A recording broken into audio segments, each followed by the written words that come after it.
மீனா, மயிலு, ராஜி 3 பேரும் ஜவுளி கடைக்கு வந்திருக்காங்க. அப்ப மீனா செந்திலுக்கு ஃபோன் பண்றாங்க.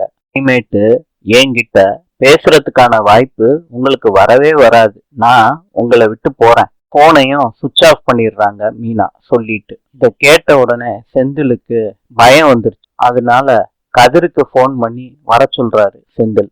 அவர் கூட போய் எல்லா இடமும் தேடி பாக்குறாரு. மீனா ஆபீஸுக்கு செந்தில் போய் கேக்குறாரு. அங்க உள்ள ஸ்டாஃப்ஸ் எல்லாம் சொல்றாங்க மீனா இன்னைக்கு லீவுன்னு. இத கேட்டுட்டு திருப்பியும் தேட போறாரு மீனாவை. கோமதிக்கு ஃபோன் பண்ணி கேக்குறாரு செந்தில். மீனா வீட்டுக்கு வந்துட்டாளா? இன்னும் வரலையேப்பா அப்படின்னு கோமதி சொல்றாங்க. கதிர் சொல்றாரு அன்னைக்கு இன்னொரு வாட்டி ஃபோன் பண்ணி பாருங்க. அதனால செந்தில் திருப்பி ஒருக்கா மீனாவுக்கு ட்ரை பண்ணி பாக்குறாரு. பேசு, எங்க இருக்க?